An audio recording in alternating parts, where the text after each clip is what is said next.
Buffer দ্রবণ। প্রথমে আমরা একটু জেনে নিই বাফার দ্রবণ কাকে বলে। আমরা এর আগে দেখেছিলাম কোন দ্রবণে অ্যাসিড যোগ করলে পিএইচ এর মান কমে যায় এবং ক্ষার যোগ করলে পিএইচ এর মান বেড়ে যাবে। বাফার দ্রবণ হচ্ছে এমন একটি দ্রবণ যে দ্রবণে অল্প মাত্রায় অ্যাসিড বা ক্ষার যাই যোগ করি না কেন তার পিএইচ এর মান কি থাকবে? অপরিবর্তিত থাকবে। তাহলে যদি আমাদেরকে প্রশ্ন করা হয় বাফার দ্রবণ কাকে বলে, তাহলে আমরা উত্তর দেব যে দ্রবণে অল্প পরিমাণে অ্যাসিড বা ক্ষার যাই যোগ করা হোক না কেন পিএইচ এর মানে কোনো পরিবর্তন হয় না, তাকে কি বলা হবে? বাফার দ্রবণ বলা হয়। এবং বাফার দ্রবণ হয় দুই ধরনের, এক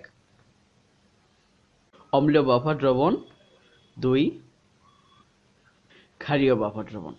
তাহলে আমরা দেখতে পাচ্ছি বাফার দ্রবণ দুই ধরনের, এক হচ্ছে অম্লীয় বাফার দ্রবণ, দুই হচ্ছে ক্ষারীয় বাফার দ্রবণ। এখন অম্লীয় বাফার দ্রবণ এবং ক্ষারীয় বাফার দ্রবণ কিভাবে তৈরি হয়? কোন একটি অম্লীয় বাফার দ্রবণের জন্য প্রয়োজন দুর্বল অম্ল এবং ওই অম্লের লবণ। একই সাথে একটি ক্ষারীয় বাফারের জন্য প্রয়োজন দুর্বল ক্ষার প্লাস ওই ক্ষারের লবণ। তাহলে বাফার দ্রবণ হচ্ছে কোন ধরনের দ্রবণ? যে দ্রবণে অল্প মাত্রায় অ্যাসিড ক্ষার যাই যোগ করা হোক না কেন পিএইচ এর মানে কোনো পরিবর্তন হবে না, তাকে আমরা বলবো বাফার দ্রবণ। বাফার দ্রবণ দুই ধরনের, এক হচ্ছে অম্লীয় বাফার, দুই ক্ষারীয় বাফার। একটি অম্লীয় বাফার কি কি উপায়ে আমরা তৈরি করতে পারি? দুর্বল অম্ল এবং ওই অম্লের লবণ মিশ্রিত করে অম্লীয় বাফার দ্রবণ তৈরি হবে। আর ক্ষারীয় বাফার দ্রবণ তৈরি হবে দুর্বল ক্ষার এবং ওই ক্ষারের লবণ মিশ্রিত করে। তো এবার আমরা অম্লীয় বাফার নিয়ে দেখব অম্লীয় বাফার দ্রবণ কিভাবে তার পিএইচ কে ফিক্সড রাখে বা কন্ট্রোল করে। অম্লীয় বাফার দ্রবণের ক্রিয়া কৌশল প্রথমে আমরা একটু দেখে নিই একটি অম্লীয় বাফার দ্রবণ উদাহরণ। CH3COOH ইথানোয়িক অ্যাসিড যা একটি দুর্বল অ্যাসিড এবং এই অ্যাসিডের একটি লবণ CH3COONA সোডিয়াম ইথানয়েট। এই মিশ্রণটি হচ্ছে একটি অম্লীয় বাফার, কারণ আমরা জানি একটি অম্লীয় বাফার তৈরি হবে একটি দুর্বল অম্ল এবং ওই অম্লের লবণ নিয়ে CH3COOH ইথানোয়িক অ্যাসিড একটি দুর্বল অম্ল এবং ওই অম্লের লবণ সোডিয়াম ইথানয়েট। এই মিশ্রণটি হচ্ছে একটি অম্লীয় বাফার। এখন দেখব এই অম্লীয় বাফার দ্রবণে অ্যাসিড বা ক্ষার যেটাই যোগ করা হোক না কেন কিভাবে তার পিএইচটি অপরিবর্তিত থাকে। ইথানোয়িক অ্যাসিড যা একটি দুর্বল অ্যাসিড এবং এটি বিয়োজিত হয়ে ইথানয়েট আয়ন এবং H+ আয়ন তৈরি করবে। যেহেতু ইথানোয়িক অ্যাসিড দুর্বল অ্যাসিড, অতএব এটি আংশিকভাবে বিয়োজিত হবে এবং সাম্য অবস্থা তৈরি করবে। অপরদিকে সোডিয়াম ইথানয়েট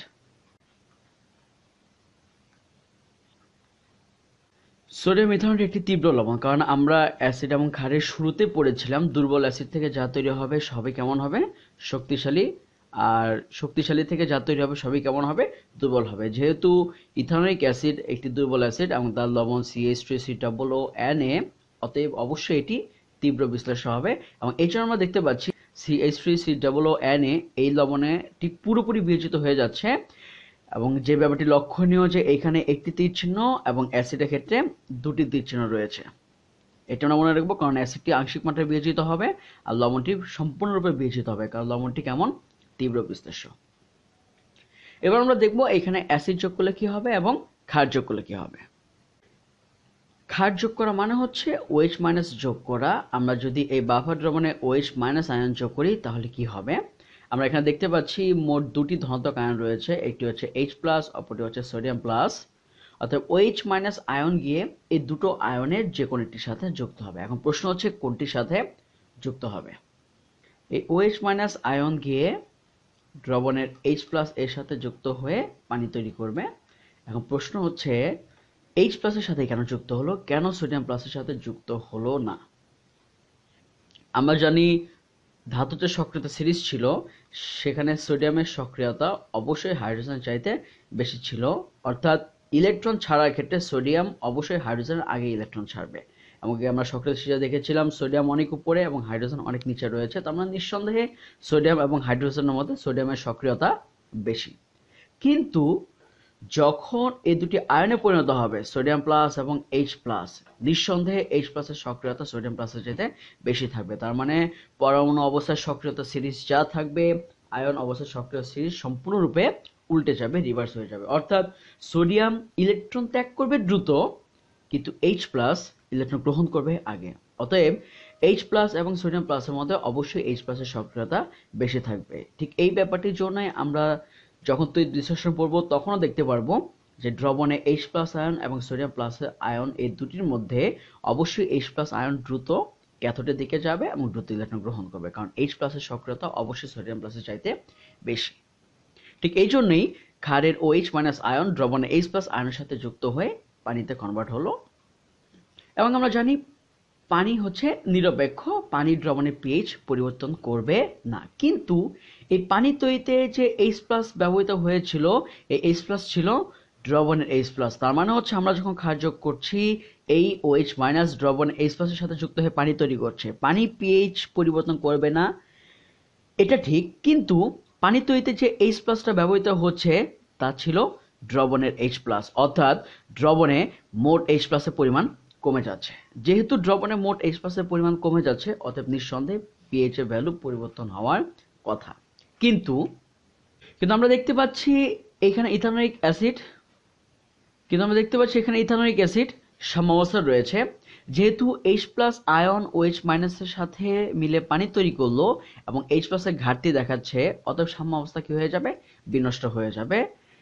যেহেতু সাম্যাবস্থা বিনষ্ট হচ্ছে, উৎপাদ H প্লাসের পরিমাণ কমে যাচ্ছে, অতএব এই ইথানোয়িক অ্যাসিড এবার সামনের দিকে বিয়োজিত হবে এবং H প্লাসের ঘাটতি পূরণ করে দেবে, অর্থাৎ এটি বিয়োজিত হবে এইভাবে নতুন করে আবার। তাহলে আমরা যা দেখতে পেলাম, ক্ষার যোগ করার পর এই OH মাইনাস দ্রবণের H প্লাস এর সাথে যুক্ত হয়ে পানি তৈরি করলো। পানি হচ্ছে নিরপেক্ষ, পানি দ্রবণে পিএইচ পরিবর্তন করবে না, কিন্তু পানি তৈরিতে যে H প্লাস ব্যবহৃত হয়েছিল তা ছিল দ্রবণের H প্লাস।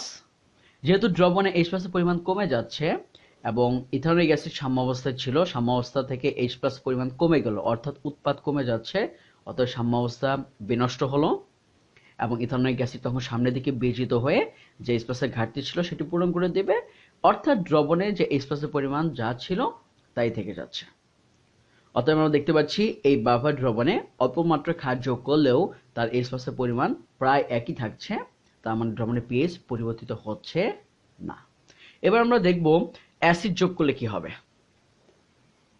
অম্ল যোগ করা অর্থ হচ্ছে H প্লাস আয়ন যোগ করা। আমরা যদি এবার এই বাফার দ্রবণে H প্লাস আয়ন যোগ করি, তার নেগেটিভ আয়ন ইথানয়েড আয়নের সাথে যুক্ত হয়ে যা তৈরি করবে তা হলো ইথানোয়িক অ্যাসিড তৈরি করবে। এখানে আমরা যদি একটু মনে করি, বাফার দ্রবণের সংজ্ঞাতে আমরা বলেছিলাম যে অ্যাসিড বা ক্ষার যেটাই যোগ করব সেটা অবশ্যই কি মাত্রায় হতে হবে? খুবই কম মাত্রায়। তাহলে আমরা যে H প্লাসটা যোগ করছি তা খুবই কম মাত্রায় যোগ করছি, কারণ বাফার দ্রবণের সংজ্ঞাতে বলা ছিল যে কম মাত্রায় অ্যাসিড ক্ষার যাই যোগ করি না কেন, পিএইচ কি থাকবে? অপরিবর্তিত থাকবে। যেহেতু H প্লাস কম মাত্রায় যোগ করছি, অতএব যে ইথানোয়িক অ্যাসিড তৈরি হবে এটিও কি তৈরি হবে?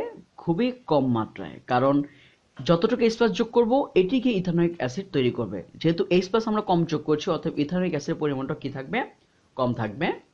আমরা সবাই জানি ইথানোয়িক অ্যাসিড হচ্ছে খুবই মৃদু বিশ্লেষ্য, অর্থাৎ এটি খুবই কম বিয়োজিত হয়। একেতে ইথানোয়িক অ্যাসিড তৈরি হচ্ছে কম এবং এর বিয়োজন মাত্রাও খুবই কম, অর্থাৎ ইথানোয়িক অ্যাসিড যতটুকু বিয়োজিত হবে তার দ্রবণের পিএইচকে পরিবর্তন করার জন্য যথেষ্ট থাকবে না। ঠিক এই জন্যেই বাফার দ্রবণে অল্প মাত্রায় H প্লাস যোগ করার ফলেও দ্রবণের পিএইচ পরিবর্তিত হবে না।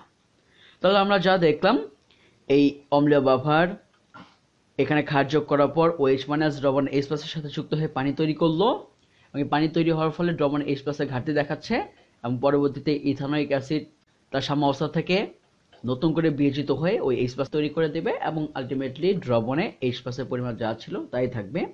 অপরদিকে H প্লাস যোগ করলে এই H প্লাস ইথানয়েড আয়নের সাথে যুক্ত হয়ে ইথানোয়িক অ্যাসিড তৈরি করবে। যেহেতু H প্লাস আমরা কম মাত্রায় যোগ করব, অতএব ইথানোয়িক অ্যাসিডও তৈরি হবে খুবই কম মাত্রায়। আর আমরা জানি ইথানোয়িক অ্যাসিডের বিয়োজন খুবই কম হয়, যেহেতু এটি কম বিয়োজিত হবে, অতএব এই কম পরিমাণ ইথানোয়িক অ্যাসিড বিয়োজিত হয়ে যতটুকু H প্লাস আয়ন তৈরি করতে পারবে তার দ্রবণের পিএইচকে খুব বেশি পরিবর্তন করার জন্য যথেষ্ট নয়। অতএব আমরা বলতে পারি এই অম্লীয় বাফার দ্রবণের পিএইচ প্রায় একই থাকবে। এবার দেখব একটি ক্ষারীয় বাফার দ্রবণের পিএইচ কিভাবে অপরিবর্তিত থাকে।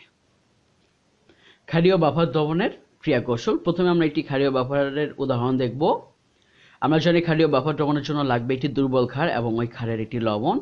তো আমরা যদি একটি দুর্বল ক্ষার দেখি, অ্যামোনিয়াম হাইড্রোক্সাইড, এটি একটি দুর্বল ক্ষার এবং এই অ্যামোনিয়াম হাইড্রোক্সাইড একটি লবণ অ্যামোনিয়াম ক্লোরাইড। যেহেতু অ্যামোনিয়াম হাইড্রোক্সাইড একটি দুর্বল ক্ষার এবং অ্যামোনিয়াম ক্লোরাইড অ্যামোনিয়াম হাইড্রোক্সাইডের একটি লবণ, আমরা জানি দুর্বল ক্ষার এবং ওই ক্ষারের লবণ মিলে ক্ষারীয় বাফার দ্রবণ তৈরি হয়, অতএব এটি নিঃসন্দেহে একটি ক্ষারীয় বাফার দ্রবণ। এবং এটি দেখব এই ক্ষারীয় বাফার দ্রবণ কিভাবে তার পিএইচ কে কন্ট্রোল করে। প্রথমে একটু দেখে নেই এখানে ক্ষার এবং লবণের বিয়োজন। অ্যামোনিয়াম হাইড্রোক্সাইড একটি দুর্বল ক্ষার, অতএব এটি আংশিকভাবে বিয়োজিত হবে এবং সাম্য অবস্থা তৈরি করবে। NH4+ আয়ন এবং OH- আয়ন।